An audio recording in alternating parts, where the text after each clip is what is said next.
All right, guys, we're back. Eric and Donnie from Performance Golf with Sir Nick Faldo, and we have just after the best week in golf.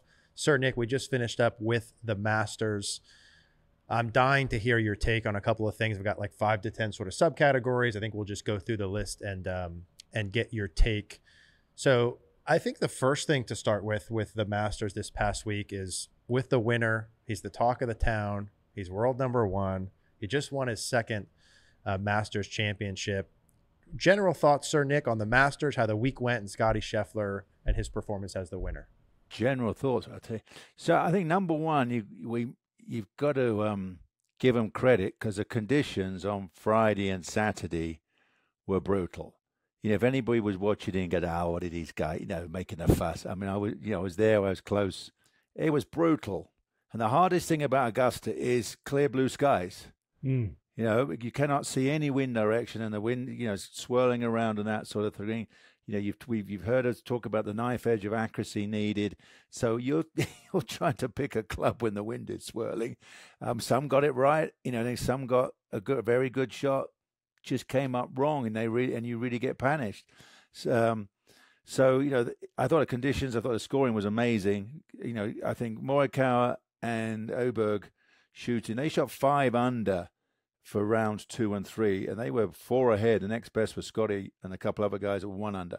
So give them credit for that. And obviously Scotty, wow, I pride myself on a couple of majors when I went in as A, favorite, and B, I had an intention to win the major. I was really on a mission, especially the 2, maybe a little bit. I went to defend, try to defend, and that came off 1990. But I genuinely went to St Andrews on a mission to win. And then when I got to 1990 and then in 92 Muirfield, I was world number 1 favorite, and it was mine to win or lose. So I know how he felt on that, to carry all that expectation, and I assume he went in there with the obviously intention to win, and to then go and do it and fend everybody off and deal with everything. I think it makes it even more impressive. It makes it even more meaningful for him as a person, I'm sure. So put all that together. I mean, if you saw me missing it, he's always relaxed. He's got an amazing attitude that, as you heard through all his press conferences, that, hey, I'm just a golfer for while I'm a golfer. And he's able to, especially in the majors, take things down a couple of notches, which, you've heard me talk about that before. Everybody gets ramped up for majors, and if you're confident enough to be able to knock it down a couple of notches, to go, okay, I'm all right. This is nice. I'm enjoying this atmosphere. I'm enjoying the intensity. I'm enjoying the spotlight, and because I'm playing good, and I'm happy, and I'm believing what I'm doing. So put all of that together. You saw me messing around with him on the Sunday before, on the range. He was out there. I'm asking him to hit hooks and fades, and I make fun of his feet. I've done that for a couple of years when I was on TV.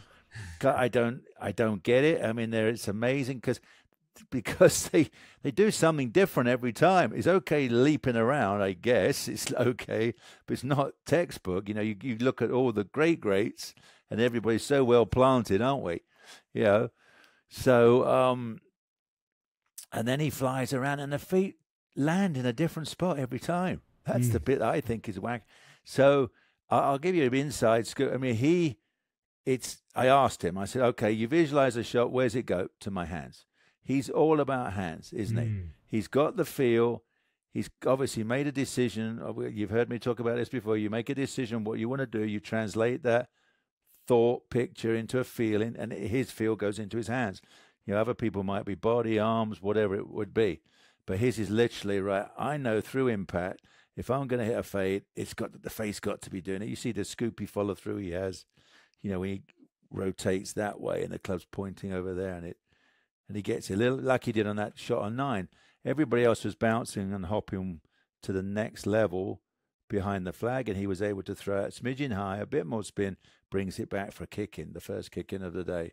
So he's got that kind of follow-through. He messes with it, open it up to save it for these little fade.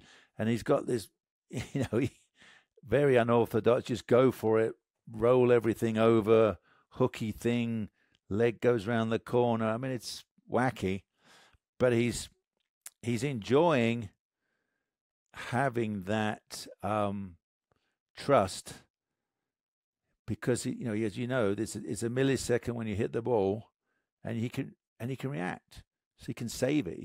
You watch a couple of those follow throughs, he's saving it. It's like, oh, bit too much of that, give it a bit of that. So that's a millisecond, isn't it? So that's where he's at. Did everything beautifully. I mean, he pitches beautifully. Chipped in 3 times in the week. Hold a lot of good, nasty putt. I mean, those greens were. I made a comment. You know, I quickly looked at my phone, and the humidity dropped to 28% on. I guess that was Saturday. Yeah, Saturday. I was screaming at that, and that's why it went crazy. You remember when everybody couldn't get it within 6 feet? You know, every long putt was blown long. And I remember I talked to Steve Smarts. I said, does humidity affect the grass? And he said, yeah. So that's when I quickly looked and saw how low, because Sunday went back up to 40. I think that's probably norm. So, you know, little things like that, those greens really do react. And I thought it was just brutally difficult. And I thought the guys did pretty darn good. Is Scottie a guy who's out there grinding, like compared to the other players? Is he hitting same amount of balls, more balls, showing up earlier? What's he look like before and after rounds? No, I would say he's not a grinder. It's like he does his little checks. You know, he's got an old 7-iron with, you know, the molded grip to double check his grip, and you watch him do that every time he stands up. He makes sure his grip, so he's feeling. So that's very important. You know, I've done little lessons on that. I mean, how good is your grip? And he's double checking. It's really good. So he knows when he grips it, that face is exactly where you watched him. He lifts the face up, has a look, grips it. So he knows it's absolutely square. Well, gee, that makes sense, doesn't it? So he knows that if he jiggles it through impact, whatever he does, it's going to react how he intends. So very, very important part of golf. The grip fundamental, people think, it's all right, just, you know. But this fella can see it and feel it. If you shut it 1 degree, it says, "Oh, I'll open it 2 degrees for you," and then you get some other reaction. So, yeah, I thought that put all that together, and he stays calm. I mean, that's the other very important thing. Watch his face.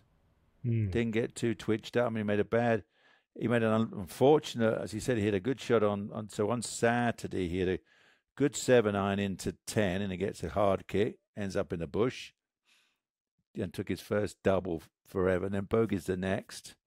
So that was the worst run he's been on for about 2 years. Probably literally. Literally, yeah. Yeah. He had another crazy stat. It only made 2 bogeys in a row, like once in the last, either this season or however long it's been. But how about that? It's not like, you know, he's got literally 50% bounce back, which is a very important stat. Interesting thing, isn't it? A mental thing in the pro game. But, you know, so he's hardly given any shots away. So that's a nice way to go and play golf because you're scrambling so good, you just don't make mistakes on the scorecard. I saw that. I saw a stat. It was like his bogey percentage was something so low, it was ridiculous. Yeah, which is very important. If you're going to make, if you can make 5 birdies around, and you only spend 1, you're rich. You're going to be a champion. That's the top of the pile. That's the top of the pile. As simple as that, folks. It's just make those half a dozen birdies and only waste 1. You're going to be the best in the world. I think a couple more quick things on Scottie. Obviously, we could probably talk about him for the whole hour, you know, in and of itself. But interesting note you said about him feeling things through his hands. Yeah. And I've heard Tiger, of course, talk about that. I know you in the past have talked about that. Jack, I've heard talk about that. It's interesting in the era we're in now, where a lot of the modern coaches and things that I hear is all like, take body the hands first. Out. Yeah, use the body, take the hands out. Yet a lot of all you guys, right, the greats of the greats in tournament play, oftentimes will talk about feeling things through your hands, which I think is an interesting sort of counter to where some of golf instruction tends to go. And with that on Scottie, the other thing, Sir Nick, I noticed in watching back a lot of, your highlights with the podcast we've been doing, and obviously I grew up watching Tiger. And when you would watch Tiger on the weekends, always, and I think Jack was probably the same way, Tiger always just seemed to hit the shots and spots he was supposed to and let everyone else mess up. I've seen that in your majors as well. It's like you did what you're supposed to do, let the other guys falter. And it seemed like this weekend we got a lot of that, certainly on Sunday with Scottie. Did you notice that? Is that something you see with him and you've seen with some of the greats of all time? You do what you're supposed to do and let the others falter. Yeah, but okay, that's being able to deal with the pressure, the whole situation, and trust, and where you're going. I mean, Colin Morikawa was a good example. Perfect example. Yeah. He was playing beautifully, and then suddenly Sunday afternoon it was all too much. So you're only as good as your weakest point. So suddenly he started to strain on it, lean on it, and start go left, right, and then you're not sure where it's going. So yeah, that's what you're trying to do. That's the whole big picture. Is you are comfortable in that situation. You can operate, and the golf ball is coming off the same, and you don't. And pretty rarely, I mean, okay, you're going to pop the odd shot offline, but it's not a drama. It's like, oh my goodness. And then you overreact. Don't you? How many times you block one right and the next one goes left? It's like, okay, that one was a bit off. Then you click back into it. So, or you're just not hitting it left or right too much. And I know when you play your best, it's really short or long is all you're worried about. You're rarely going to hit one crooked. He picks safe lines. Like that's what I know. It looked like I was like, gosh, that is the smartest line to pick. Yeah. You know what I mean? But then he hits the shot too. He hits the shot, right? Yeah. Like he hits the shot. He hits the ball where he's supposed to hit the ball. Yeah. I mean, I talked to him on that one. He's a middle of the green player. And did I tell you this story? So I played with Jack in 1983. I think we were so I'm just on to Torrey Pines, and the third round, and Jack shot 63. I shot 71. Felt like 81. And I came back and I thought, how did he do that? It was a piece of cake. And then when I talked to him, he aimed in the middle of the green. If the pin's on the right, he obviously tries to fade it. And he says, well, if I don't fade it, it ends up in the middle of the green. If I overdo it, hopefully it's on right edge. Same with the draw. And I thought, wow, so that's when I started work on shot making. And I think that's what it makes such a huge difference. If you're just 15 foot closer than the other guy, if you can just work your little fades and draws, isn't it? They tuck a pin. If you can't do it, you bail out and you're 40 feet. Well, that's not, that's 3% holding zone, or more likely 3% or 5% free putt zone. But if you're good enough to tip it and it's 15, 18, 20 feet, your percentage is huge. You're back up in the 15, 20 feet, I think isn't it about 15%, maybe 20% if you're really good, you make. Obviously 15 feet, 10 feet, you're starting to get 10 feet, 9 feet something, you're 50% chance. So huge difference just by being half as close as the other guys. So I think he does that. He's able to just hit it a little closer. You watched him on and in the right place. There was a couple of really great shots. Yeah. He hit. Everybody's in the water. Didn't he hit one into 15? Yeah. Everybody was having a drama at 15. He just slices up a 3-iron nicely. Even coming down, even under pressure, that hot shot at 16. I said, it looked a piece of cake. Hit it in the middle in the right place. He fed down, got a nice easy putt, pop it in to get another bit more of the cushion. So he makes some things look.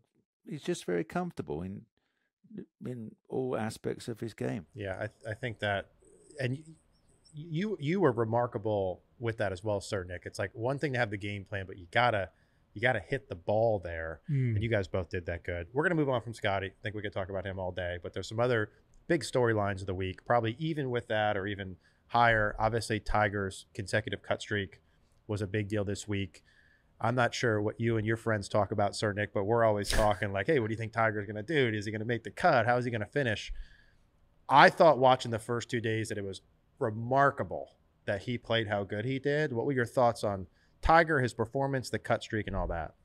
Yeah, I will give him credit that, as I've said before, if you're 48 and fit and you're not playing, you run the risk of missing the cut, don't you? So the fact he's all these injuries and how he has to rebuild almost. I hate to think how wrecked he is after a tournament.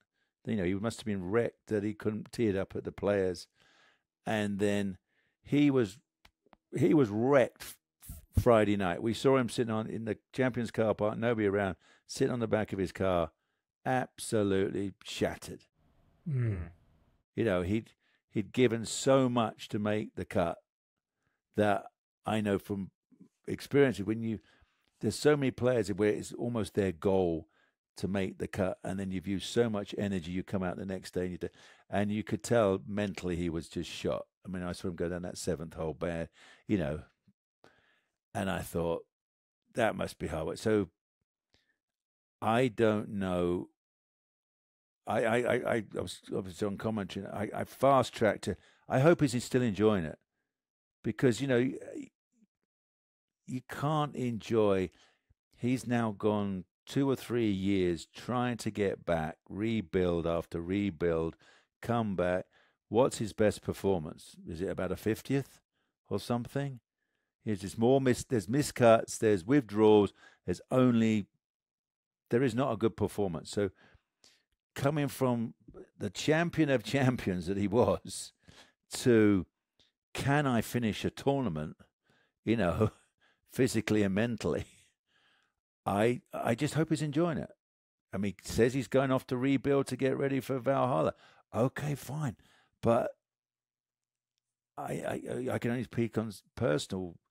When you're getting old and you're having to do all that physical and all that pain, I could bet it hurts like hell trying to rebuild that leg each time and back. And then you go and you shoot 18 over and you're just not in the tournament really.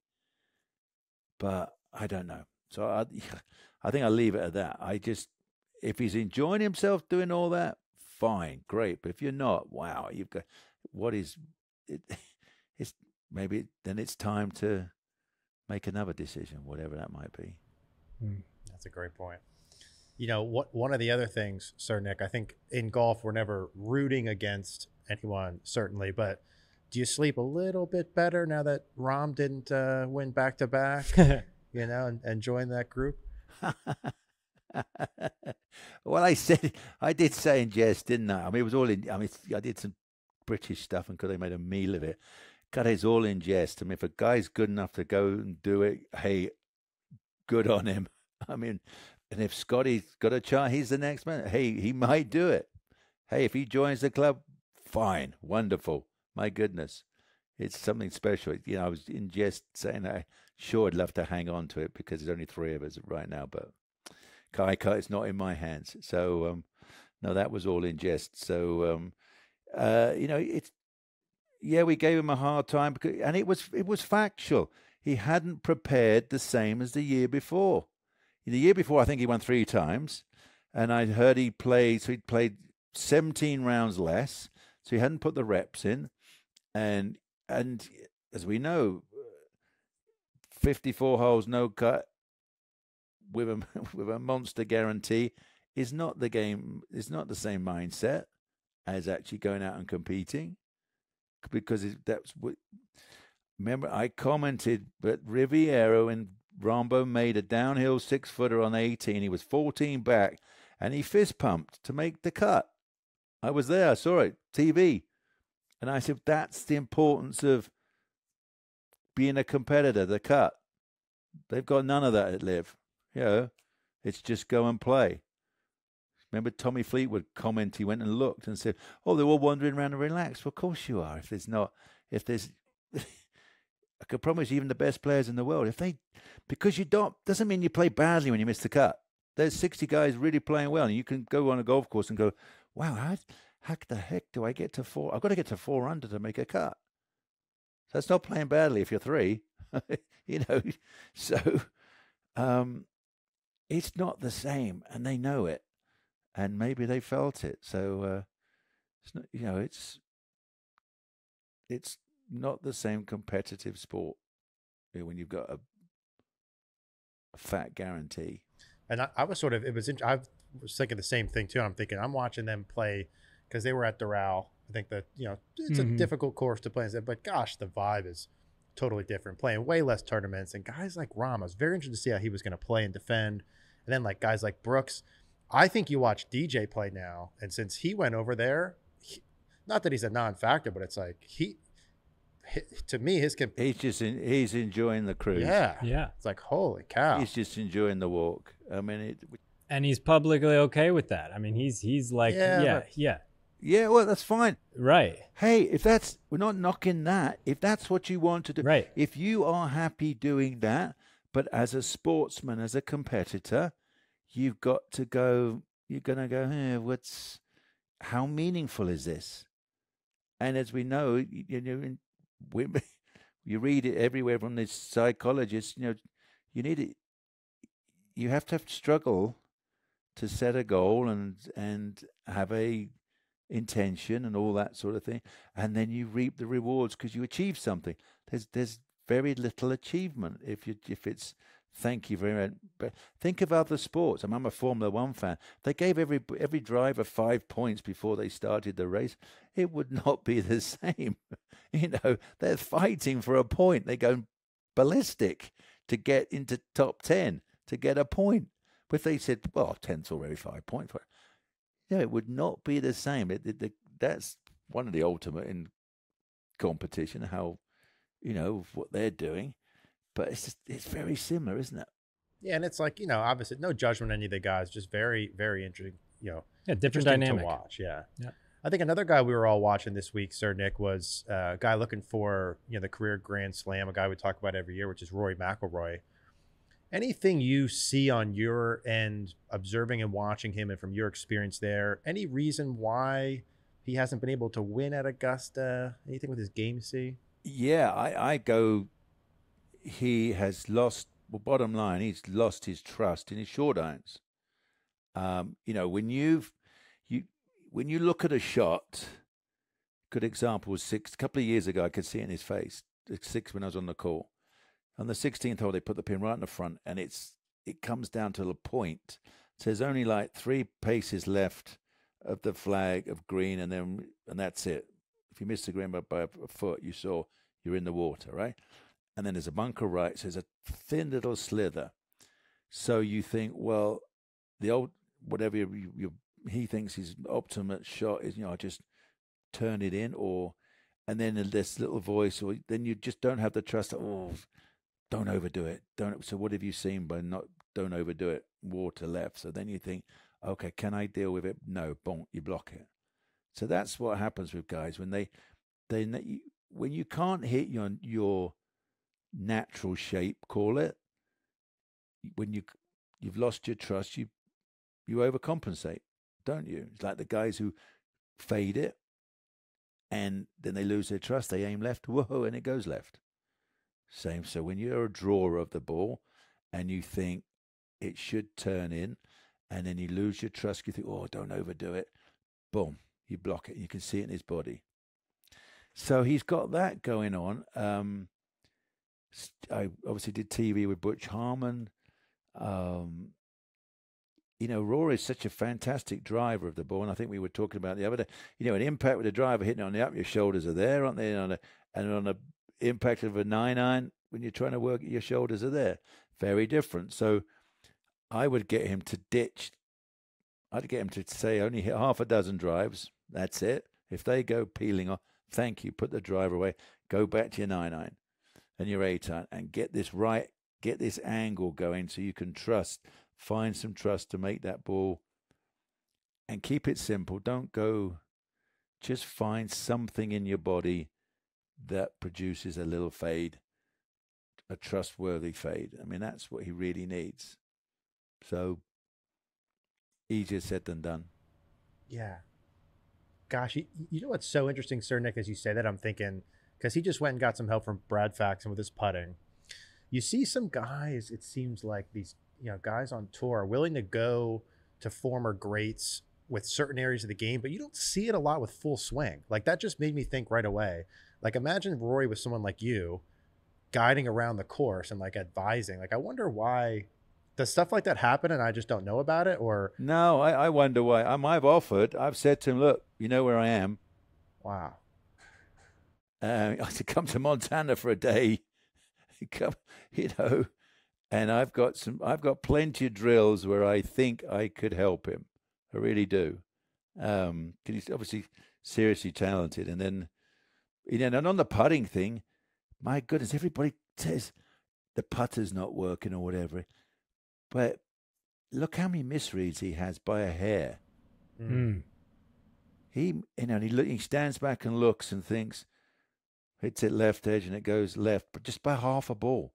So he's just not, he needs to, Brad's will help him with his stroke and everything. You can stand, but you've got to be a great reader of the greens. Great. You've got to better really see the subtleties. I think he misses out the subtleties. I think he just might be a very simple little form to shake up the formula. I read the greens a certain way. You can do it. It's fun doing a test. You read it ball hole and you go, it's 4 inches right. Put a T-pig down, go down the other side and go, let's just say reading it the other way. What did I say? Cup right. 2 cups right, just for example. Well, then go back and either get a device where you can roll the ball so it's not actually a stroke, and then see which one you were reading it best. It can be as simple as that, especially for the club golfer. That's so, and I've never heard that in my life. Huh? I never heard that. Oh, it's as simple. Well, isn't that simple? Don't hit the putt because you'll compensate. It's genius. Get something to roll it. Even if you snooker it, go bonk, hit it with the other end and just see how it rolls and go aim at the for 1 cup and aim at the 2 cup. One of those is right. That's genius. It's like one of the least practiced skill in golf. Oh yeah. And then so you go, that can change. So you might go for a while where I just missed by a fraction. Well, go and look at the other side and see what, I like doing, especially on mega fast greens. I'd go around the other side because then you look and go, the last 3 feet, it's got to be, there's a little mark, that's a foot offline.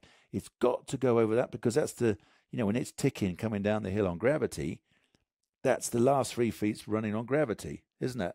Has to come straight down, just about. And then you then think, it's got to be a foot right. And you can literally draw, you could either just, and then there's a point, then you go back to your ball. And then obviously there's a curve to that point. Has to, because there's break here as well. Jordan Spieth reads them that way. So, I asked him, he was a midpoint guy. Find where the last bit it tracks and then get a curve to that point. So that's one way of doing it. Other guys do purely, it's a 3% and they know gives them a good clue. But even that's got to be really good because if it's 2.7%, it's not going to get me, or 2.5%. You've got to be really good to see half a percent or feel half of the pros. I bet some pros can get that down to feeling 1/3%. So practicing reading the green, and then then you can really do see the shape. Really does help you. But Scottie goes. He breaks it up. I used to do that one as well. So you get a 15-foot putt, go up to 6 feet and look at the 6-footer and go, okay, that's right edge. Then he goes to 12 feet. And it's like, obviously it's a bit more, or it might be a little, you might sense that's actually going the other way before that. Or keep it simple. You go back to 12 feet and go, okay, it's a bit more. So it's now 2 inches of break. Come back. Okay, now it's a cup of break. Okay.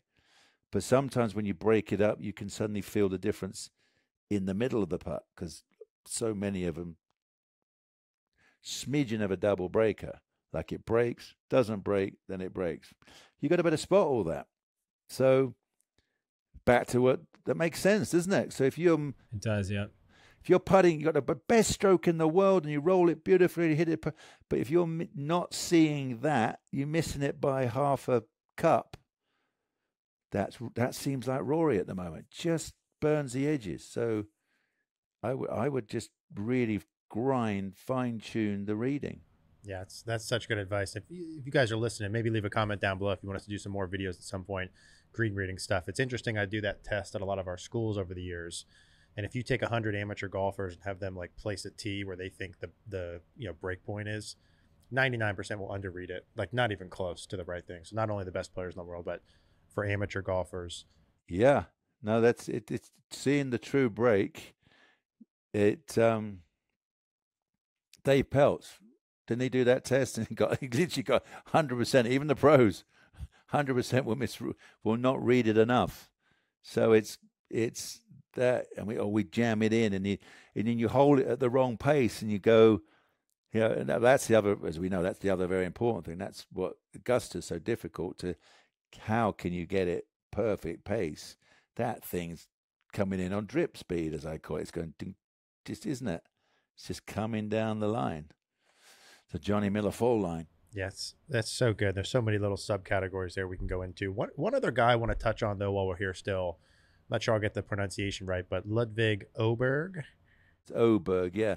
I mean, this guy's brilliant. I mean, this might be, if anybody looked so composed for his first major, if anybody looked so comfortable, hits the ball so well, and he's got a great swing. There's no contortions. That's what I like about his swing. He's a tall guy, but he whoops it, but there's no contortions in the body or the face or anything. The plane is. There's no strain of the plane. It's just like on plane, isn't it? Wow. And the thing comes out like a rifle. He is going to be sensational. Well, he obviously is. He's makes a Ryder Cup team, and hasn't even finished a tournament or whatever, plays great. Wins in Europe. Last tournament of the year. Wins the last tournament of the year on the PGA Tour. Has a great Ryder Cup. Here we are, very first major. Right in there, and we all thought he'd be right in there, a bit like Scottie. My goodness, he went in the favourite, and that was Åberg was one of my picks to say. Well, I did week before. I said he is different. He's very special. He's got an incredibly good game, beautifully balanced, and wow, you watch him. If he can just stand up and nail it like that, minimal fuss. Obviously, he can take that game anywhere. Any golf course is going to suit him. So watch out. I mean, they're going to have to, they go PGA next. Valhalla in May. I don't know what that will be like. How old is he? Well, that's what I was wondering too, Sir Nick, because I know when you played in the first Ryder Cup, you were super young. How old were you when you won your first major? It's 30. So just to scale that too, how good he is. How old is he? He's got to be, what, 23, 22, 23, 24? Yeah, he's brand new, straight out the wrapper. He's yeah. I like that. No, I followed the old school when they all said, "Oh, you've got to serve your time and your apprenticeship, and 30 is a marvelous age," and that goes in there and sows a seed. But these kids now go, "No, to hell with that. I'm ready. I'll go and play. Let me loose." Different ball game. I was a pro for from 11 years before I won my first major. God. So he's obviously same thing. He's got everything going great, game and mind. Yeah, when he was walking back towards the clubhouse at the end, I just couldn't believe it. I was sitting with my fiance, and she doesn't really watch golf, and she's like, "Wow, he is so composed." And you notice they kept the camera on him for a really long time. It was he just looked like like he'd been there 100 times, champion, didn't even flinch. And he was really one. He was one. I mean, on 12, there's or 11. I'm sorry. There's one place you really can't hit that second shot. Seemed like they were in between clubs. I heard his caddy say, "Hey, if you're gonna hit that, are you comfortable with it turning right to left?" He said, "Yeah, overhooks it in the water," but he was really one swing away from being a shot. I would say that was a mistake when you've got personally, you've heard of me when you've got the wind right to left and the pond's left, and you can't really feel where the wind is, I'm surprised they went with surprised they went for it. That was the perfect time to just nail a fade against the wind, and if it finishes 30 feet right, 2-putt, thank you very much. That's all that was needed at 11. Didn't have to go for, wow, get it super close. So, yeah, that was just one little silly mistake, which just really slowed him down at that particular time. Yeah, hopefully, and I'm sure it'll be a lesson learned. I think one other guy I was just curious to get your thoughts on. I could sit here and talk for like hours about this stuff, but I think for the sake of time here, another guy who's got a really good, efficient golf swing, who looks like he's going to be in contention with majors a lot, who played really well, was Max Homa. You know, on 12, he hits it a little long, gets that kick into the bushes back there, but outside of that, what do you think about his game, how he performed, and what the outlook for his game is in years to come? I watched Max on the range good 2 years ago, and I was very impressed how minimal the fades and draws were. You know, the fades was 2 yards, the draw was 3 yards, and he was churning that out. And I thought, oh, well, I think that's why he plays well in bad weather. You know, he's a different character. Everybody loves him on social media. But on the golf course, very quiet, very head down, get on with it. Does everything well, learning very well. I'm sure if we got to another rough weather major, he could. That might be the secret, because I think he keeps it. I think he has no problems with that, and that could help him. Yeah, I think he kind of like Ludwig, where he's like, man, his swing just looks like there's not a lot going on. It looks pretty simple. Looks like he can repeat it over and over. But I think that's pretty good in terms of the topics. I mean, one of the other things I just was curious when you were watching, especially with the wind in the beginning, like do you remember playing there in years with when it played that difficult, or did it feel like maybe this was as hard as it played that you can remember? Yeah, I don't think I remembered, gusting that. I mean, they got everything. The golf course was dry. Obviously, which they can dry. They can dry it to whatever level they want with all. I mean, literally the whole golf course is sub-air, so they can control that. So I don't remember when it was almost like as I said, the perfect storm. It was dry, really firm, humidity, and clear skies. Wow, that's really difficult to know what to do and to keep control of the golf ball.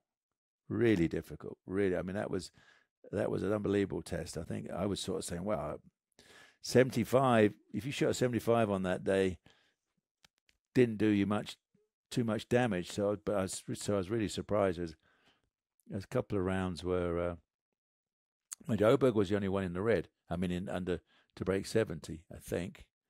And Colin Morikawa was pretty good. So yeah, it was when the best in the world you'd take a 75. That gives you some idea how tough it was. Yeah, it seemed like it. The Augusta and the Masters produces again. It's my favorite week to watch. Guys, leave some comments down below what you think about the episode, things you liked, during the week watching, any questions you have. Sir Nick, we appreciate your time as always. Donnie, appreciate you being here. And I think we'll see each other again pre PGA Championship. We'll have our next episode out with Sir Nick. If you guys want to check that out, obviously subscribe, click that like button, all that down below. And we'll see you guys next time. Thank you, Sir Nick. All right. Thank you, chaps. We'll see you soon. Thank you.